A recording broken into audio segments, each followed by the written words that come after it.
What's going on, everyone? I'm Jaren Ugbanawag, and Happy New Year.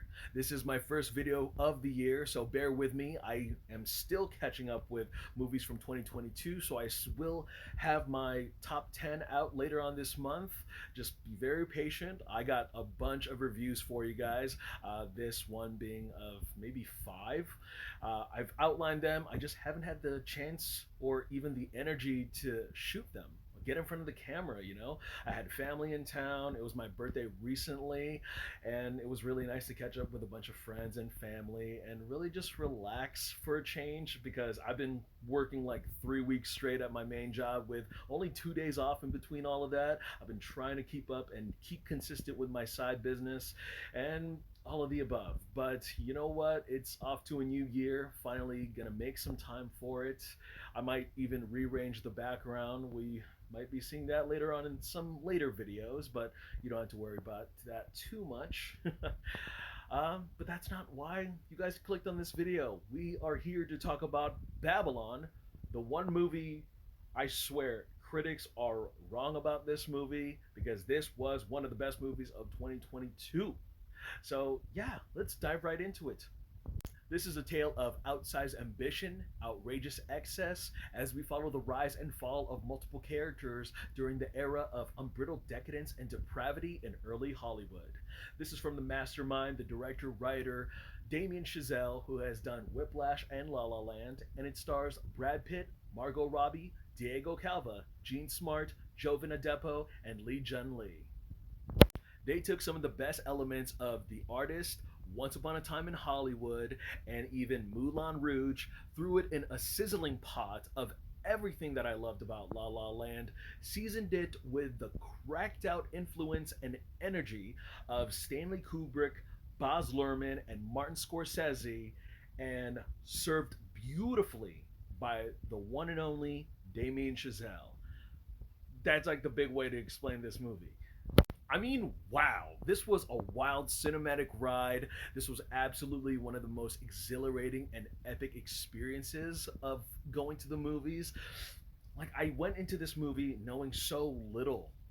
All I knew was that Brad Pitt and Margot Robbie were going to be outstanding in their performances, but it was more than I bargained for, and I loved every moment of it. The first thing you should know going into this is that it is a long ass movie. I'm talking about as long as Avatar The Way of Water, clocked in at 3 hours and 10 minutes. But it breezes through like a shot of adrenaline mixed with ecstasy. Not that I know what that actually feels like, but that would be awesome. Although, it might not be everyone's cup of tea uh, due to the Fellini esque debauchery. The first 30 minutes is really going to test the audience whether this is the party you want to be at, or will this be completely overwhelming for the average viewer? Second, I'm a sucker for movies about making movies. There are two intense sequences in this film that involve a stressful day of shooting on set and keeping to a schedule that I couldn't help but chuckle at how real these obstacles and challenges were depicted. There are many moving parts to consider, whether that be equipment malfunctions, exterior conditions, replacing actors on the spot, underpaid extras, and even multiple takes of just one little scene that may or may not work with the director, etc.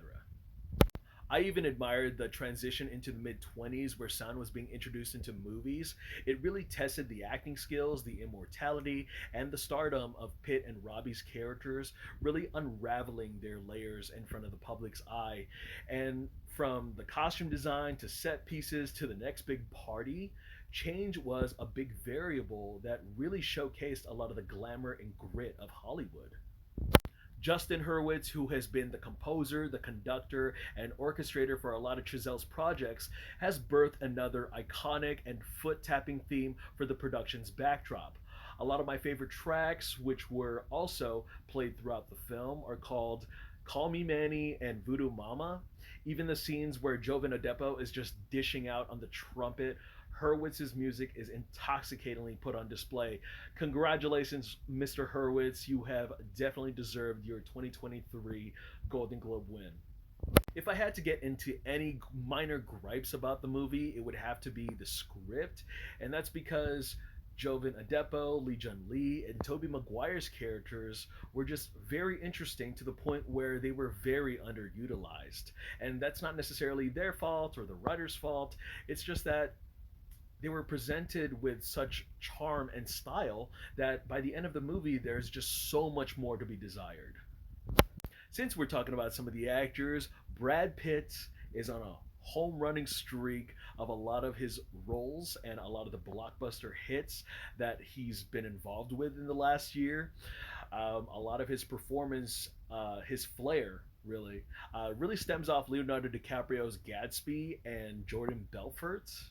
And I really love a lot of his monologues, the way he would defend himself as an actor and what movies meant to the average viewer. That really choked me up inside.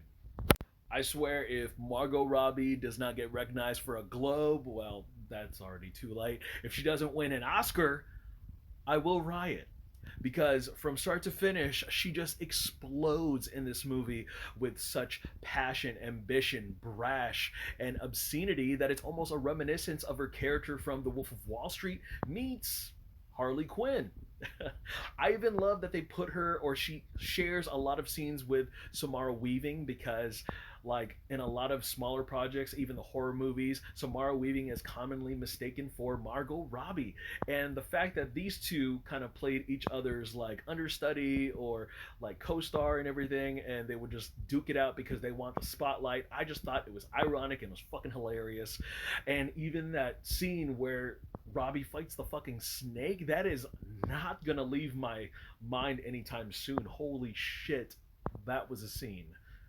Last but not least, the true star of this movie is Diego Calva playing Manny Torres. And this actor surprised the hell out of me. I love that he was a nobody that really climbed up the ladder in the film industry. He's easily such a shy person, but he's a visionary nonetheless. Following a lot of the story through his eyes, through his perspective, his arc was definitely something that I latched to on immediately. And I love the fact that when he talks about the most magical place was being on a movie set, or when he would explain that movies would give his life meaning, it really stole my heart. Now, without spoiling it, without giving too much away, I would have to say that this has one of my favorite cinematic endings of all time. How do I explain this? It involves a movie theater, cathartic imagery, the final execution of music, and what's put in front of the camera has reaffirmed me. This is why we go to the movies. Babylon is not meant to be watched, it is meant to be experienced on the big screen with a big crowd and the sound put on blast. I cannot stress enough that this is one of the most important, one of the best, absolutely definitive motion pictures of our time. And it really deepens the appreciation of not just the arts, but for life itself. Alright, guys, that's all I got to say about the movie. Please, I implore you, if you guys happen to have that movie playing at your nearby theater, go ahead and check it out. I know it's a lot, it's heavy in content. Fuck the critics. Just go check it out. Alright, guys. Thank you guys again so much for watching. Look forward to more reviews. I am Jaren Agbanawag. This is 2023. Let's make this awesome. And I'll see you guys at the movies. Take care.